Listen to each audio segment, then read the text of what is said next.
So the difference between those two previous examples is that the first one, the linear function, was a one-to-one function, but the quadratic, not so much. What does that mean? Well, here, let's go back to the linear function. To be a function, that means every input has exactly one output. Like, for example, this input of 1, 2, 3, 4 goes with the number 3, and that's the only number that it goes with. If you remember back from Algebra 1, there was this thing called the vertical line test. Let me throw a vertical line in here. Nope.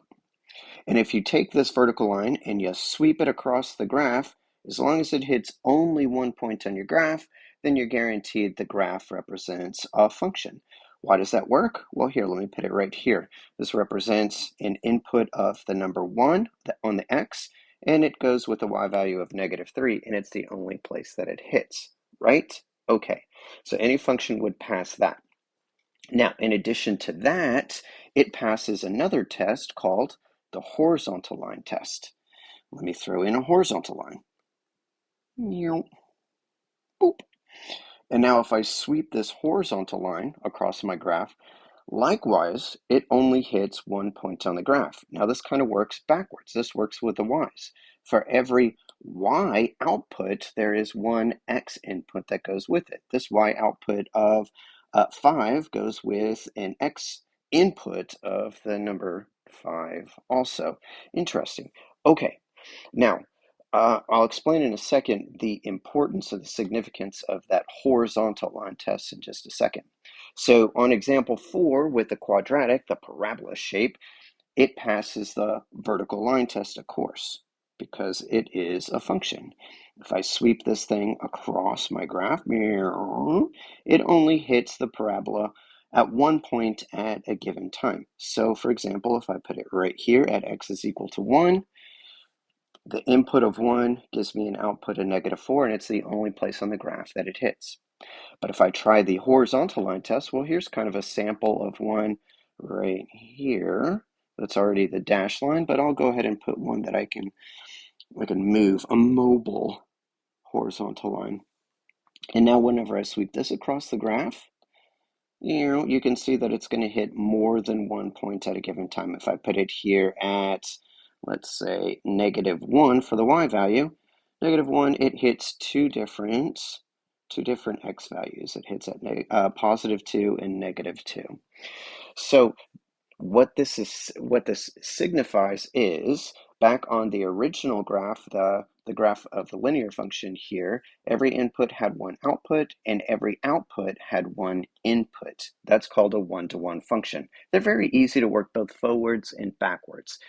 In other words, the inverse of this is a function. The inverse of a linear function is also a function. But for the quadratic one, not so much. Sure, every input has one output, that makes it a function, but not every output has a single input. This output, again, of -1 has two different inputs that could have generated it. That is not a one-to-one function. What that signifies is that the inverse of this function, it's not a function. So what do we do about it? Well, in math, what we do is we basically trash half of the graph, or a portion of the graph. It doesn't have to be half necessarily.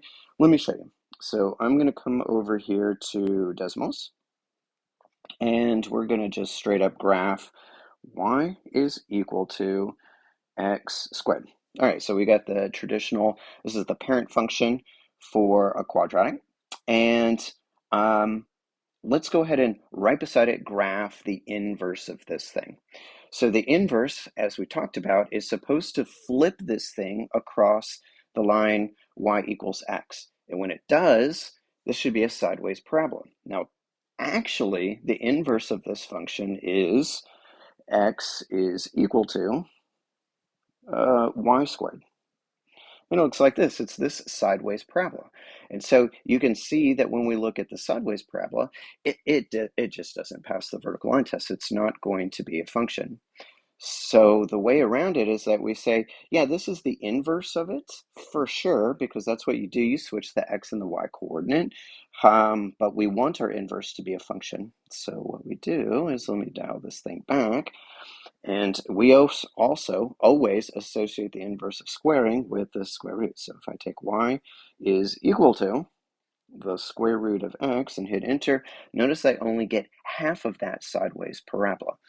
And let me swipe this as a picture, and I'm going to pull this into Notability so that I can write on it, and we can kind of make sense of what the heck's going on here. So insert that image. Whoop. Okay, so basically what happened is this. Since the original graph did not pass the horizontal line test, what we're going to do is we're going to delete part of the graph and only keep about half of it. In the case of a parabola, it'd be about half. All right, and that's going to be this positive half that's right here. And if I reflect just this positive half right here, I get this blue shape, which is the square root of x. And that is what we consider, well, it's not exactly the inverse, but it's what we treat as the inverse of this parabola here, so that the inverse actually is a function. This is the reason why, let's say, for example, you have the equation, I'm going to say it's x squared is equal to 25. Whenever I go to solve this, I'm going to take the inverse of x squared, which is the square root. Take the square root of both sides, and I get x is equal to the square root of 25 is 5. Right? And then over here on that graph, the square root of 25, x is equal to 5. X is equal to 5. Where the heck is that? It's like right over in here someplace. Now, the problem with this is there's also another number that's the square root of 5, or the square root of 25, and that is actually negative 5. Because if you take negative 5 and you square that thing, you also get positive 25. But your calculator absolutely will not give that to you. Why won't it give it to you? Because we've gotten rid of this part of the graph in order to find the square root function. And technically, this thing, this symbol here, it only represents the positive square root, which we call the principal square root. Okay, so the point of all that is to explain the fact that in trigonometry, it's way worse than this. Here, if we had one output, it gave us just two possible inputs that could have given it to us. Now let's take a look at the graph for sine. All right, now this is going to take a little bit of preparation here. Let me just basically clear this graph. I'll just get a new one. And this thing defaults to radians. When you look right here on the options here down at the bottom, radians is highlighted. The graph actually looks better when it's in radians. So I am going to graph just y is equal to sine of x. Y is equal to, and then the sine is under the functions menu, sine, and then throw an x inside of here. So if you remember, the x here represents an angle, and the y, the output is supposed to be, at least for right triangle trigonometry, it's supposed to be the ratio of the side lengths. Okay, and so this thing, the shape here, the sine wave, is called a sinusoid. And yes, it passes the vertical line test. It's a function. Every input has one output, but it certainly does not pass the horizontal line test an infinite number of times over. So what we have to do is we have to find an interval that's going to work in order to make the inverse a function. So what I'm going to ask you to do, actually, let's change up this graph. If you have one of the calculators in class, the TI-80, the TI-84, you very easily turn yours into degrees. And then whenever you get a graph, you want to hit zoom trig instead of the graph button, and then it makes a nice pretty graph for you so that you can see a nice complete graph. On Desmos, however, whenever I switch this thing over degrees, watch what happens. It flattens it out. And the reason why is because the scale is just wrong. So I'm going to switch the scale on the y-axis to about negative 360 degrees to a positive 360 degrees.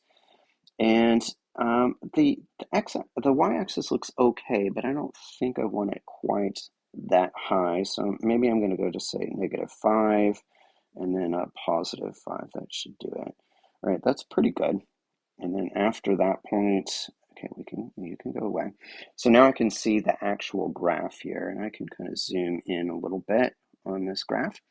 I want to choose a section of this graph that would pass the horizontal line test. It already passes the vertical, so you need to find an interval over, it could be from a negative angle measurement to a positive angle measurement, or someplace in just the positives, over which this thing would pass the horizontal line test. So see what you can come up with on your own, and then check the next video to see if you got the correct interval.